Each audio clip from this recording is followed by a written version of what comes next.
comprendido entre lo que es uno de los principios de la Biblia, que es el principio de la mayordomía o principio de la administración. Pero vamos a leer en el texto el Evangelio de Lucas, capítulo 12, versículo 42 al 48, vamos a leer.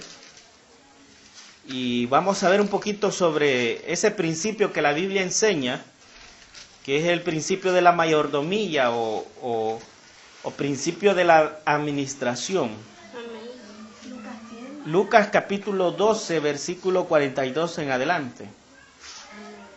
Dice la palabra: y dijo el Señor, ¿quién es el mayordomo fiel y prudente al cual su Señor pondrá sobre su casa, para que a tiempo les dé su ración? Bienaventurado aquel siervo al cual cuando su Señor venga, le haya haciendo así. En verdad os digo que le pondrá sobre todos sus bienes. Mas si aquel siervo dijere en su corazón, mi Señor tarda en venir, y comenzaré a golpear a los criados y a las criadas, y a comer y beber y embriagarse, vendrá el Señor de aquel siervo en día que éste no espera, y a la hora que no sabe, y le castigará duramente, y le pondrá con los infieles. Aquel siervo que, conociendo la voluntad de su Señor, no se preparó, ni hizo conforme a su voluntad, recibirá muchos azotes. Mas el que sin conocerla hizo cosas dignas de azotes, será azotado poco, porque a todo aquel a quien se haya dado mucho, mucho se le demandará, y al que mucho se le haya confiado, más se le pedirá. Amén. Bien. Gloria a Dios. El tema en sí, de ahora que nos ocupa, es la responsabilidad del conocimiento. Dentro del principio que la Biblia enseña de la mayordomía o la administración, está contemplado todos aquellos elementos, como lo es el conocimiento, como lo es el tiempo, como lo es la creación, como lo es la vida, y aún el conocimiento de la palabra de Dios. Es decir, la Biblia desde el Génesis nos enseña que Dios entregó a la humanidad, al ser humano, a la raza humana, la mayordomía o la administración de todo lo que le rodea. El Señor Dios le dijo a Adán, le dijo, anda y enseñorea sobre todo animal, sobre las aves y sobre los animales del campo. Y le dijo, ve y ponles nombre a cada uno de las bestias. Y sojuzgad la tierra, le dijo, cuando estaba Eva. A manera que el Señor le estaba dando autoridad y a la vez le estaba diciendo, sé tú el administrador de mi creación. Por ahí comienza el principio de la mayordomía. Todos los seres humanos somos responsables de la creación de Dios. Somos responsables de los animales de Dios. Todos los seres humanos somos responsables delante de Dios de la naturaleza. Ahora, el principio de la mayordomía después va más allá. Cuando la ley es dada al pueblo de Dios, Dios manda al pueblo de Dios, Israel, a que la palabra de Él, la palabra de Dios, no se apartara de los labios de ellos ni de día ni de noche. Y aún el Señor Jesús dijo que había que escudriñar la Escritura, a manera que Él nos puso en el grado de que tenemos que administrar la palabra de Dios. Y fíjense que cuando nosotros decimos ministros de Dios o ministros del Evangelio, estamos diciendo eso. Gente que administra y ministra para los demás el conocimiento que Dios le ha dado. Ahora, este principio ya vimos que está dado tanto para los que no son creyentes como para los creyentes.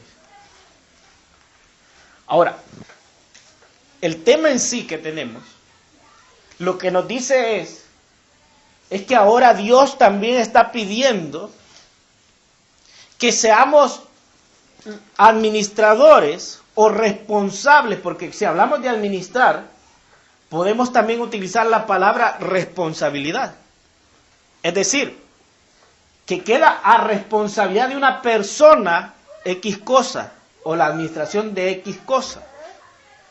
Por ejemplo, cuando le dicen a alguien, tú quedas encargado en la casa, él es la responsable o el responsable de la casa, de lo que acontezca en la casa.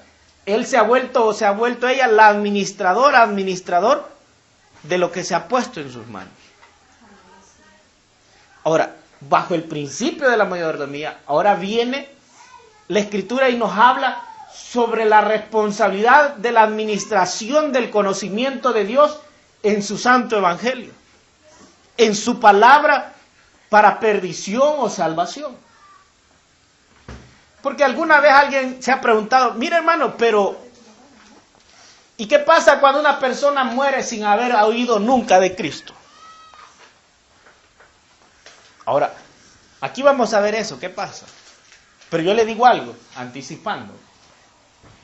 Todos, absolutamente todos los seres humanos tienen una forma, una manera de saber de que en Dios está la salvación, de que Dios es la solución a todos los problemas que aqueja a la vida humana o a la sociedad. Porque, hermanos, el hombre se hace esta pregunta de siglos atrás, de muchos tiempos atrás. ¿Por qué los seres humanos tienen que morir? ¿Por qué la vida humana es sufrimiento, dolor, pérdida, llanto? Y el fin del hombre es la muerte. Ahí empieza el hombre. Y Dios dice, Dios tiene una respuesta. Una es en su evangelio y otra es en su misma creación. Ahora bien, el Señor estaba en versículos anteriores del pasaje que leímos, el Señor les estaba hablando sobre la venida de Él. Él ya les vino hablando sobre elementos espirituales. Vimos el sábado pasado de que el Señor empezó a hablarles de cosas del Espíritu. Y hasta que uno de ellos interrumpe al Señor haciéndole una pregunta materialista, ¿verdad? Luego viene, el Señor les empieza a decir de que el hombre no vale por las posesiones que tiene, o la vida del hombre no es por las posesiones que tenga. Y luego Él empieza a decirles a los discípulos de que no debemos de afanarnos, que no debemos de preocuparnos por las cosas del mundo, sino que nosotros debemos de estar con la mirada puesta en las cosas del cielo, en las cosas de arriba. Cuando empieza el Señor a hablarles sobre la advertencia de su segunda venida, es que en el versículo 42 o 41, Pedro le hace una pregunta al Señor y le dice, mira, lo que estás diciendo, ¿lo dices a nosotros como discípulos? ¿O se lo estás diciendo a toda esta multitud donde hay gente que no es discípulos, que solo han venido a oír nada más por curiosidad? Y aquí hay entre medios, había gente farisea que lo que quería era oír algo para poder incriminarlo. Entonces Pedro le dice, ¿lo estás diciendo a nosotros o se lo estás diciendo a todos los que estamos aquí? Y es ahí, porque una pregunta, cuando uno lee el pasaje que acabamos de leer, es, hermano, ¿y esto que el Señor está diciendo, lo dice a los discípulos o se lo dice a toda la gente? Es decir, en ese pasaje podemos hablar de creyentes y de no creyentes. Y yo le digo, sí, El Señor está hablando de creyentes, pero también de no creyentes. Y le voy a decir por qué. Porque cuando uno llega al versículo 46 o 47 también, leemos que ahí dice, ni hizo conforme a su voluntad, recibirá muchos azotes. Y ahí es donde entra la pregunta, hermano, ¿aquí se está refiriendo a creyentes o a no creyentes? A creyentes. Está hablando de creyentes y de no creyentes. Por eso le decía, porque Pedro en el versículo 41 pregunta, y le hago la pregunta, ahí dice, ¿dices esta parábola a nosotros o también a todos? Le digo. O sea, diciendo, ¿a nosotros los discípulos o a todos los que estamos aquí? Y yo por eso comencé diciéndole que el principio bíblico de la mayordomía no corresponde solamente a los creyentes, sino también a los que no son creyentes. Y por eso yo le decía, todo ser humano delante de Dios es responsable de la tierra, de las plantas, de los animales. Es responsable. Pero también los creyentes tenemos una mayor responsabilidad, porque ahora nosotros hemos sido redimidos por la sangre de Cristo. Y ahora dice la Biblia que la misma creación gime, dice, por la manifestación de los hijos de Dios, dice. ¿Por qué gime la creación? Cuando habla de la creación, está hablando de toda la tierra, de todo el universo, plantas, animales, todo cuanto Dios creó, gime, dice, por la manifestación, porque se manifieste, porque se den a conocer los hijos de Dios. ¿Sabe por qué? Porque el hombre, cuando cayó en pecado, cayó muerto espiritualmente, y muerte es división. Entonces el hombre se dividió de sí mismo, de su cuerpo y de su espíritu, pero también se dividió de aquella que había venido a ser una sola carne con él, de la mujer. Pero no solamente se dividió de la carne y de él, sino que también se dividió de Dios. Es decir, el hombre se apartó de Dios, pero no solamente se apartó de Dios, de su propia carne y de su espíritu, sino que el hombre también se dividió de donde él había sido tomado para ser creado. ¿Y de dónde fue tomado el hombre? Dice la Biblia que del polvo de la tierra formó Dios al hombre. Entonces el hombre, por el pecado, al verse dividido con la parte de donde él había sido tomado, entonces viene el hombre, ya no cuida más lo que Dios le dio. El hombre ya no cuida más de los animales. El hombre ya no cuida más de la tierra, sino que ahora el hombre la destruye. El hombre pisotea. El hombre se acaba lo que Dios le ha dado a administrar. Fíjense. Por eso, hermano, uno haya extraño cuando uno lee en el libro de Apocalipsis que dice que en aquellos tiempos en el que el Señor venga y reine sobre la tierra, ningún animal hará daño, y el lobo, el cordero y el león apacentarán juntos y comerán hierba. Y dice que el bebé que no ha sido destetado meterá su mano dentro del hoyo de la víbora y no le morderá. Y uno dice, qué bonito fuera eso, ¿verdad? Pero es cuando Dios ha redimido plenamente al ser humano. Pero ahí está hablando el Señor de que ha restaurado el principio de la mayordomía. A nosotros, y los científicos dicen, ¿cómo va a creer usted? Que dice la Biblia, y dicen ellos, eso es una fábula, porque dicen, ¿cómo los animales iban a venir ante Adán tranquilamente a que les pusiera nombre?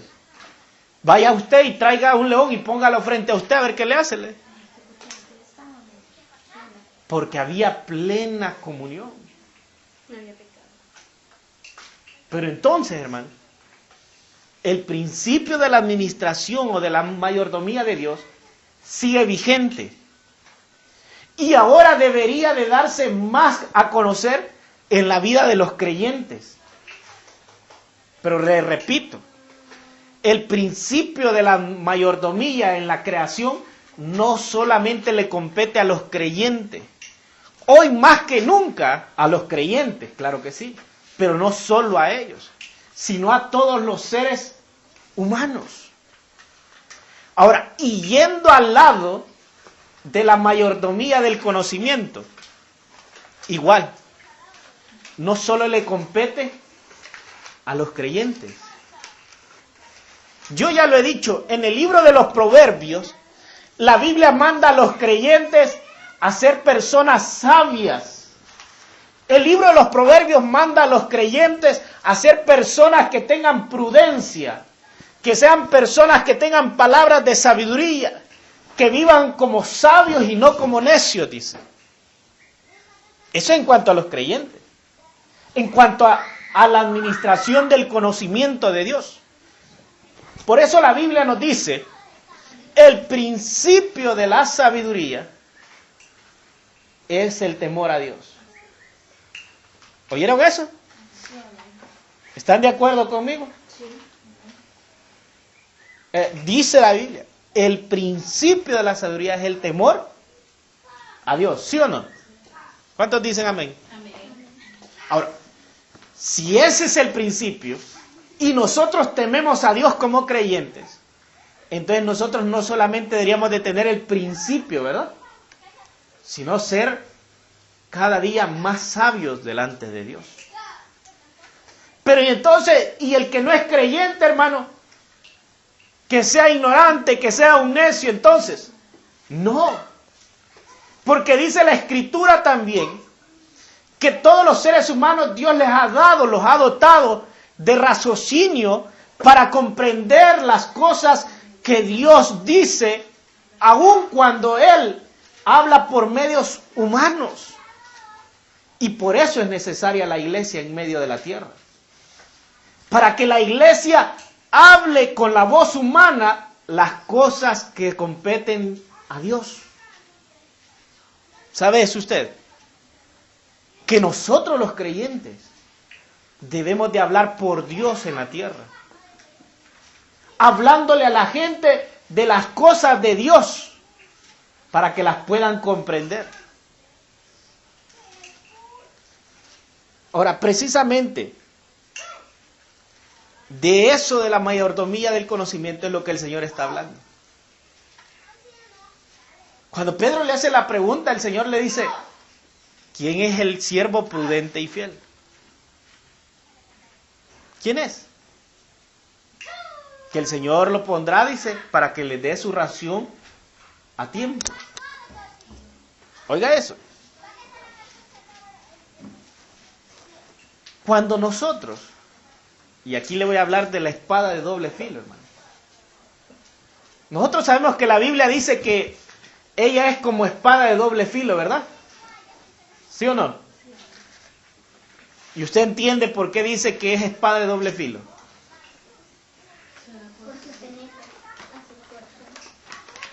A eso dice el texto. ¿Pero por qué espada de doble filo? Pienso que porque a la vez que la también trae el castigo. Exacto. Porque la palabra de Dios va en los dos sentidos, hermano. Va en los dos sentidos de qué, porque puede ser bendición, pero también te puede ser maldición. Maldición cuando desobedecemos, cuando no acatamos el consejo de la palabra. Bendición cuando la obedecemos, cuando acatamos el consejo de la palabra de Dios. Y cuando nosotros tenemos la palabra de Dios en nuestras manos, en nuestra mente, en nuestro corazón, en nuestra boca, pero no la obedecemos, es una espada de doble filo que si no corta el pecado, corta tu vida. Ese es el detalle. Y es ahí donde el principio de la mayordomía del conocimiento o la responsabilidad del conocimiento en nosotros cobra vida, cobra una gran importancia. Porque, óigame esto, cuando uno conoce la voluntad del Señor, uno es responsable ante Él. Y se lo voy a poner así. Si delante de Dios es responsable de su pecado aquel que no escuchó nunca el Evangelio ni de Jesucristo, ¿cuánto más responsable habremos de ser nosotros que le hemos oído y que conocemos algo, aunque sea poco, de su palabra? Porque Dios castigará a aquel que no le recibió, aunque diga, yo nunca escuché de Jesús. Pero Él le dirá, pero la creación habla de mí. Pero la creación y tu vida misma hablaba de que hay un Dios que te quería salvar. Ahora nosotros, hermanos, que habiendo leído su palabra, habiendo oído la predicación delante de Dios, estamos sin excusa, dice Pablo. No podemos dar ninguna excusa. Fíjese, la Biblia habla de que si nosotros somos fieles a Dios, hay recompensa. Así como cuando Moisés se paró ante el pueblo de Israel y le dijo, Israel, he aquí, hoy pongo delante de vosotros la maldición y la bendición. La maldición viene si vosotros desobedecéis la palabra de Dios. Si vais detrás de dioses falsos, si hacéis pecado. Y les dice toda la maldición que traería. Les dice, Dios se airará contra vosotros. Ustedes no cosecharán lo que siembran. Sus hijos morirán a espada y sus hijas irán cautivas. Sus mujeres morirán. Pero si vosotros, les dijo, obedecéis a la palabra de Dios, viviréis para siempre en la tierra que Jehová vuestro Dios ha dado. Y fructificaréis y tendréis muchos hijos y viviréis por largos días. Y les empieza a decir toda la bendición que venía. Así es el hombre que oyendo la palabra de Dios, oyendo el mensaje del Evangelio de salvación, decide recibirlo o no recibirlo, tendrá recompensa. Buena o mala, la tendrá. Aquí funciona, hermano, la ley de la siembra y la cosecha. Y si quiere verlo un poquito más científico, causa y efecto. Porque hay algunos que les gusta así. Si tú desobedeces a Dios, esa es la causa. Y el efecto, dolor, sufrimiento. Pero si tú obedeces a Dios, esa es la causa. ¿Cuál es el efecto? Paz, gozo, benignidad, amor, templanza, dominio propio. Y todo lo que la Biblia promete para aquel que recibe al Hijo de Dios en su corazón. Veamos algo que nos dice la Biblia con respecto a la fidelidad.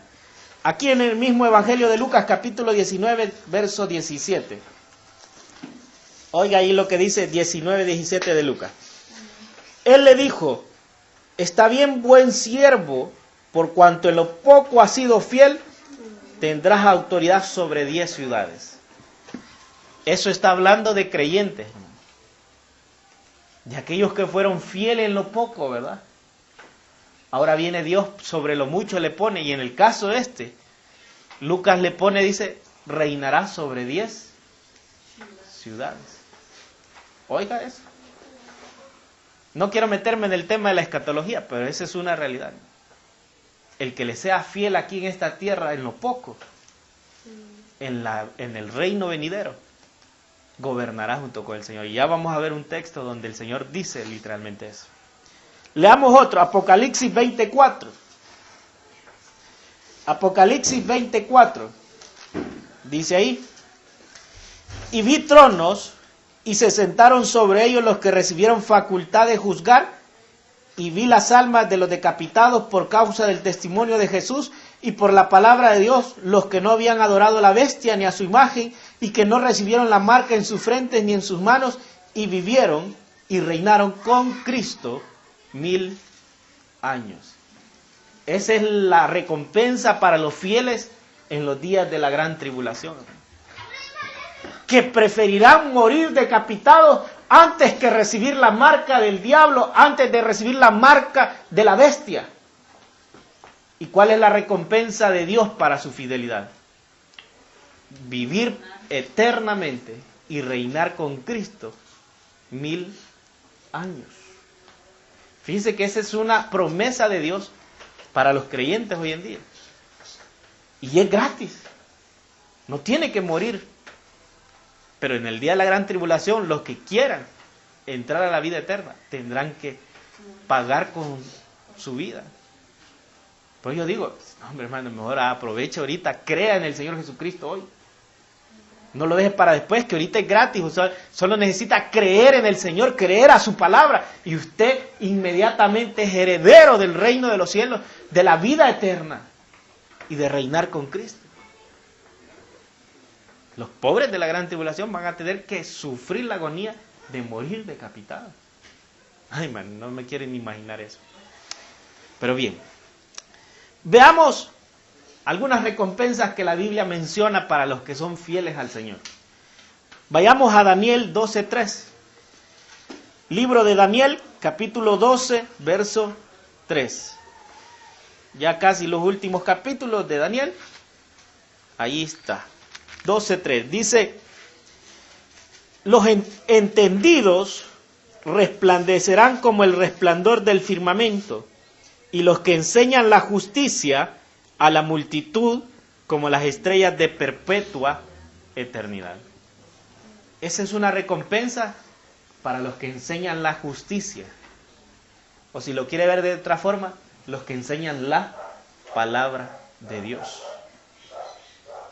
Que enseñan a las multitudes, que enseñan a la gente, así como estamos aquí. El ser un siervo de Dios predicando la palabra de Dios aquí tiene recompensa. Y dice que es un resplandor de gloria, como las estrellas en perpetua eternidad. Oiga eso. Leamos otro texto. Mateo 5:12. Mateo 5:12. Evangelio de Mateo, capítulo 5, versículo 12. Dice ahí: gozaos y alegraos, porque vuestro galardón es grande en los cielos, porque así persiguieron a los profetas que fueron antes de vosotros. Eso es, hermano, la recompensa para los que sufren persecución, que son perseguidos. Dice que tienen galardón en los cielos que les espera, hermano. Así como a los profetas los persiguieron, ellos también han recibido galardón de parte de Dios. Por eso el Señor les dijo: bienaventurados cuando os persigan por mi nombre. Leamos otro texto.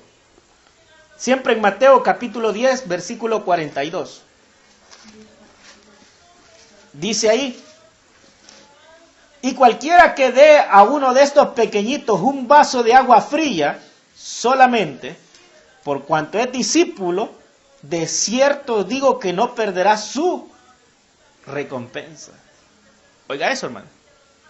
Es que delante de Dios hasta las cosas más pequeñas tienen recompensa. Aquel que le dé un vaso de agua fría, dijo.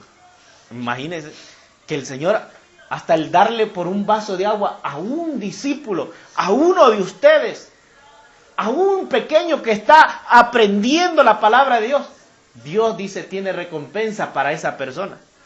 Y ahí, hermano, esa recompensa no es solo para creyentes, sino para no creyentes también. Porque puede ser una persona que no es creyente y ayuda a otro creyente que va por ahí tal vez sediento y le regala un vaso de agua. Dice el Señor, de cierto tiene su recompensa por ser el al que le dio un discípulo. Imagínense. Leamos otro texto. Siempre en Mateo capítulo 25, verso 23. Mateo 25, 23. Dice ahí, su Señor le dijo, bien, buen siervo y fiel, sobre poco has sido fiel, sobre mucho te pondré, entra en el gozo de tu Señor. Eso es para los creyentes que perseveran hasta el final. Esa es la recompensa para el creyente que llega a perseverar hasta el final. Ese es. Leamos otro texto. Lucas 6:35. 6:35 de Lucas. Dice, amad pues a vuestros enemigos y haced bien, y prestad no esperando de ello nada, y será vuestro galardón grande, y seréis hijos del Altísimo, porque Él es benigno para con los ingratos y malos. Esa es la recompensa para aquellos que obedecen a la palabra de Dios. Oiga, amad a vuestros enemigos. Y prestad sin esperar la devolución, porque vuestro galardón es grande, dice. Oiga eso, hermano. Si que mire, hermano, en el Señor nada es pérdida. Que a usted diga, es que mira, presté $100 y no me los pagaron, ahí los perdí por obedecer la palabra de Dios. No ha perdido nada. Su recompensa le está esperando, hermano, hermana. Damos otro texto. Aunque haya sido que usted lo debe, pero usted le debería también. Sí, no importa. Siempre tendrá recompensa, hermano. Pues le digo. Ahora, leamos Romanos 2:10. Libro de Romanos, capítulo 2, verso 10. 2:10.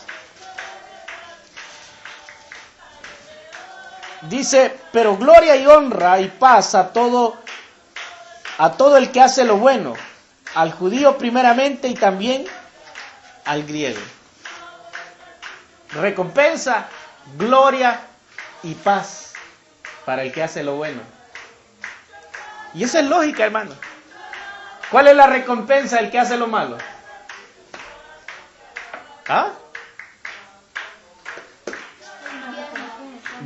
Es vergüenza y intranquilidad. Por eso el libro de los Proverbios dice que el impío huye sin que nadie lo persiga. Como sabe que ha hecho mal, él siente que lo andan persiguiendo y nadie lo persigue. Así es el que hace mal. Sabe que hizo mal y no se siente tranquilo. Y cuando lo descubren viene la vergüenza. Pero aquel que ha hecho lo bueno se siente tranquilo. Se siente tranquilo. Como al de aquella historia que cuenta. Llegó un pastor creyente y le dijo fue a la casa de todos los miembros de su iglesia. Y cuando llegaba a la puerta les tocaba fuerte y le decía, hermano, ya lo saben.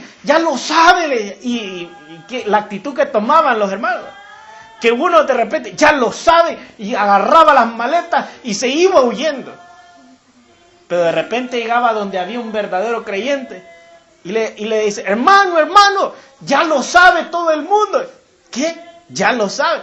Gloria a Dios, hermano, que ya saben que somos hijos de Dios. Gloria a Dios, que ya saben que estamos orando por la salvación de sus almas. Pero aquel que andaba en los malos se afligía. Ya saben. Imagínense ustedes. El quizás adúltero decía, ya saben que ando en adulterio. El que andaba robando, ya se dieron cuenta que me he estado robando las ofrendas. Pero aquel que hace lo bueno, man, que ya saben qué, gloria a Dios. Gloria a Dios, que ya saben que soy un verdadero creyente.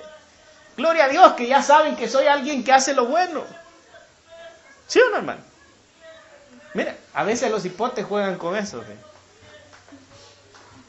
Que quieren saber algo y vienen y le dice a la otra cipota, mira, si ya sabemos, vos contanos y ya lo sabemos todo, pero queremos oírlo de vos.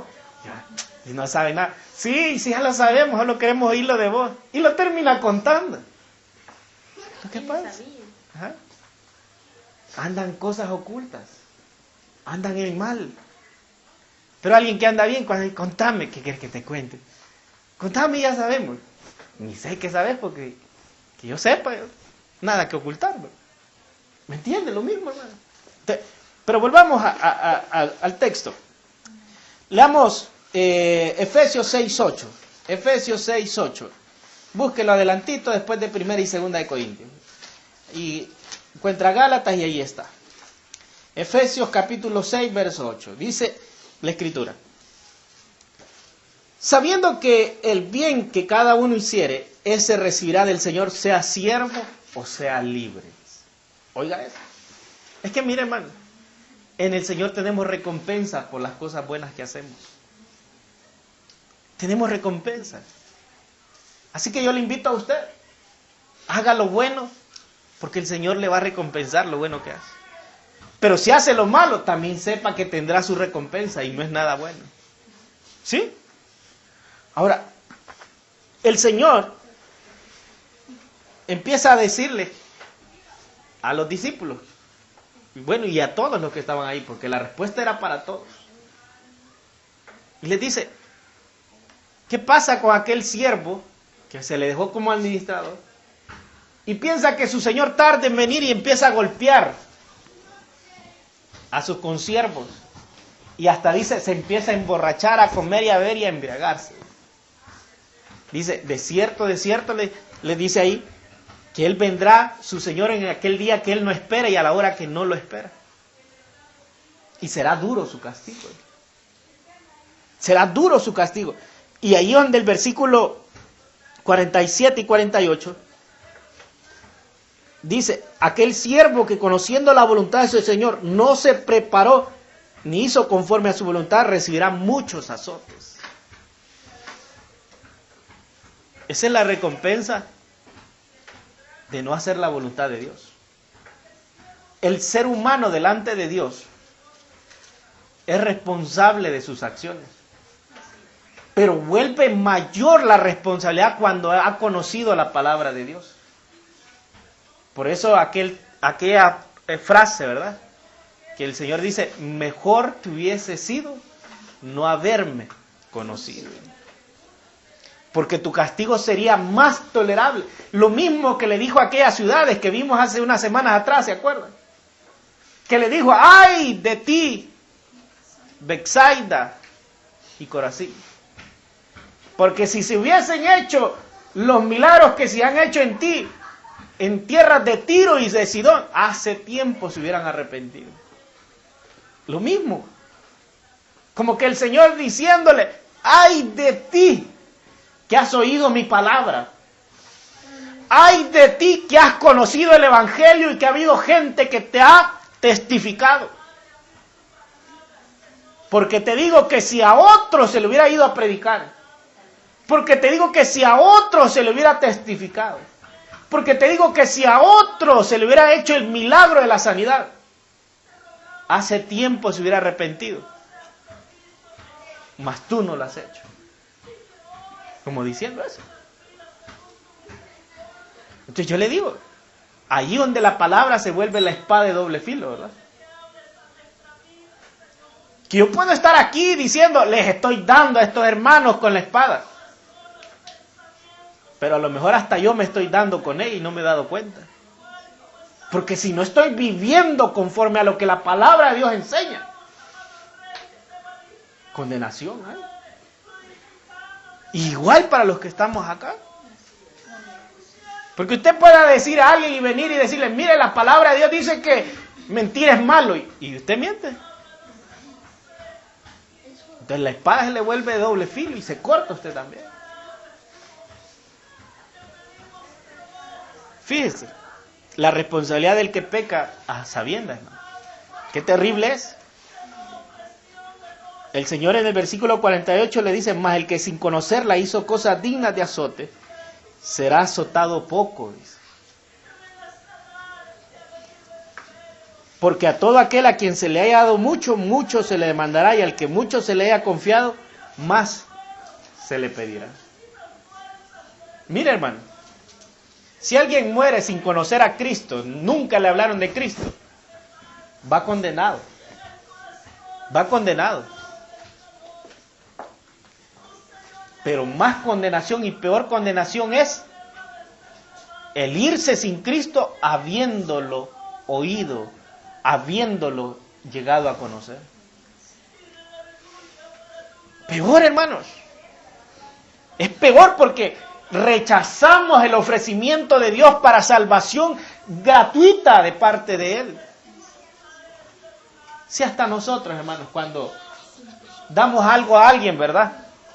Cuando preparamos un regalo o le queremos dar a alguien, cuando uno va de visita a las personas le dicen, tome, llévese esto, tómeselo. Y si uno se lo desprecia, ¿cómo se sienten? ¿Ah? Qué mal agradecido, ¿verdad? Qué malcriado, ¿verdad? No le han enseñado a respetar a la gente cuando le regalan algo, dice uno. ¿Verdad que así se siente uno? Ahora dígame usted cómo se siente Dios cuando rechazamos el más grande de los regalos que Él ha podido dar. La salvación por la sangre de su Hijo, Jesucristo. Mire, la Biblia nos enseña que seremos juzgados según las oportunidades que tenemos. Lea conmigo unos textos. Mateo 11:22. 11:22. Nos dice ahí la Biblia. Por tanto digo que en el día del juicio será más tolerable el castigo para ti y para Sidón que para vosotras. De lo que hablábamos hace un momento. Y lea conmigo también Marcos 6:11. Evangelio de Marcos, capítulo 6, versículo 11. Dice ahí: y si en algún lugar no os recibieren ni os oyeren, salid de allí y sacudid el polvo que está debajo de vuestros pies para testimonio a ellos. De cierto digo que en el día del juicio será más tolerable el castigo para los de Sodoma y Gomorra que para aquella ciudad. Oiga eso. En el cielo, cuando Dios comience a hacer juicios, los postreros serán primeros. Y el mayor castigo será para los primeros. Y el menor castigo será para los postreros. Porque los postreros que han oído el Evangelio tienen mayor responsabilidad que los primeros. Porque los primeros no conocían el Evangelio. Pero sin embargo muchos se arrepintieron sin conocer el Evangelio. Ahora nosotros, que le conocemos.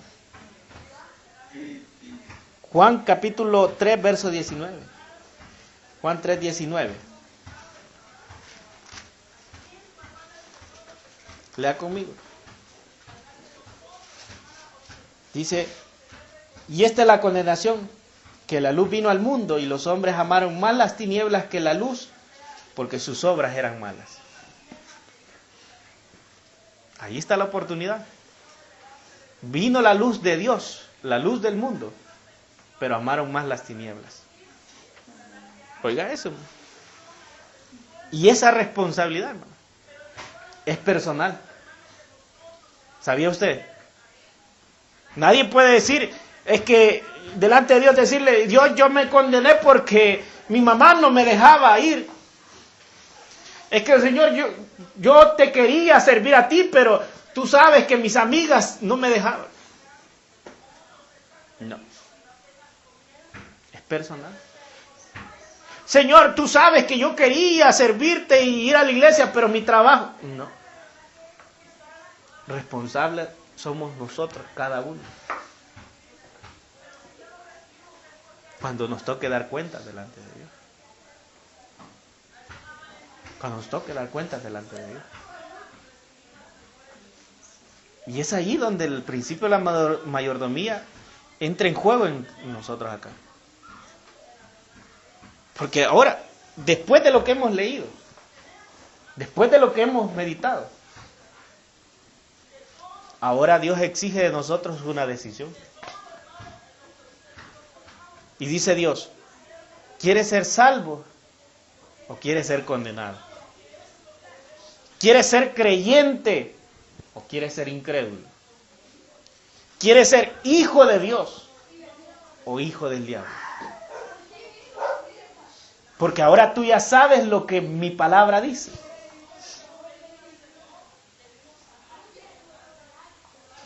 Fíjese. Y no podemos decir, algún día. ¿Y qué tal si hoy mueres? La misma escritura nos dice que no digamos eso porque el día de mañana no es nuestro. No tenemos ni control del siguiente minuto que viene. Alguien puede pensar de que ya voy a comer y de seguro ni llegue a probar la comida. Caen de un ataque cardíaco, caen con un derrame cerebral. Gente que se muere bañándose, se desliza y se golpea y mueren ahí. Gente que entra al baño y ya no sale. Ahí mueren sentados de un ataque. Gente que piensa de que morirse solo puede pasar en la calle y mueren en su casa. Y Dios dice, ¿qué has hecho con el conocimiento que te he dado? ¿Qué has hecho con el conocimiento que te di, que tenía salvación y vida eterna con solo creer? ¿Sabe qué hace la gran mayoría con el conocimiento del Evangelio hoy en día? Se dan la vuelta y agarran el Evangelio como que es papel cualquiera y lo tiran. Porque después de aquí o después de la iglesia, cuando llegan a la casa, siguen pecando. Siguen entregados al mundo y al pecado. Y dejan al olvido la palabra de Dios. Serás responsable de tu condenación. Y justa será tu condenación. Porque has despreciado el regalo de Dios. Has despreciado al Hijo de Dios. Por eso yo digo, hay dos formas de rechazar a Dios. La gran mayoría lo hace de la segunda forma. La primera forma de rechazar a Dios es decir, no quiero creer en Dios, no quiero creer en Jesús, no quiero creer en el Evangelio. Esa es la primera. Y esa la gran mayoría no lo dice, porque tienen miedo. Porque dicen, no, y si es que si lo digo me puede caer un rayo, me va a tragar la tierra. Pero sí, aunque no lo dicen con sus labios, lo hacen de la segunda forma. Y es cuando dicen, otro día, y se dan la espalda, y se alejan. Entonces le has dicho a Dios sin palabras, le has dicho, te rechazo. Y delante de Dios es lo mismo. Delante de Dios es lo mismo. Por eso Jesús dijo, el que me confesare delante de los hombres, yo lo voy a confesar delante de mi Padre y de sus santos ángeles. El que aquí diga, me avergüenzo de Jesús, me avergüenzo del Evangelio. Aquel que con sus acciones diga, me avergüenzo del Evangelio. Jesús en el cielo dirá, me avergüenzo de haberlo creado. Me avergüenzo de haberle conocido. Pero aquel que diga aquí ante los hombres, que lo confiesa, Él es mi Salvador, Él es mi Señor, le doy mi vida, le soy todo para Él, dice Él, allá delante de los ángeles, Él lo confesará y delante de Dios le dirá, Padre, este es mi hermano, Él dio su vida por mí también, Él entregó todo cuanto tenía porque me amó y creyó en nuestra palabra, y le dirá a los ángeles, este es un hijo de Dios, este es un hijo del Rey, este es mi hermano. Imagínense. Entonces, cerremos los ojos y meditemos en este asunto, hermanos. Pensemos y ¿qué puedo hacer yo para que creas? Yo nada. Es tu responsabilidad.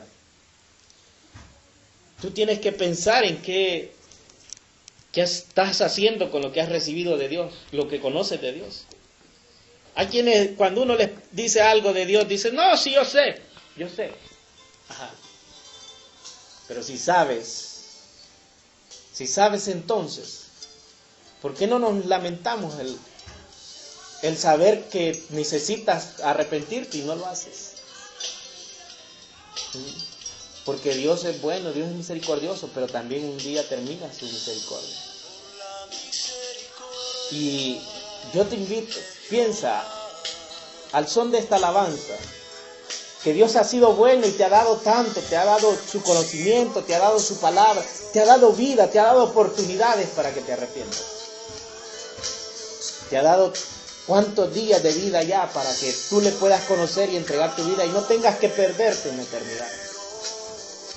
Cada día ha sido un día de misericordia de Dios para tu vida.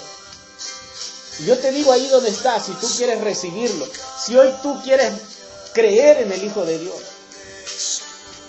tomar lo que ya conoces y ponerlo en práctica. La Biblia dice, el que crea será salvo. Y yo te invito a ti a que creas en el Hijo de Dios. ¿Será que hay alguien en esta hora que hoy quiera creer al Hijo de Dios? ¿Será que alguien quiera creer hoy? ¿Será que alguien hoy quiere creer al Señor? ¿O prefieres seguir ignorando la voz de Dios? ¿O prefieres seguir ignorando la palabra de Dios, ignorando de que le necesitas a Él? Si eres un verdadero creyente, vive conforme a su palabra. Si eres una verdadera creyente, vive conforme a lo que Él te dice en su palabra. No se trata simplemente de decir he creído, sino vivirla. Tú eres ahora responsable, porque conoces su palabra delante de Él.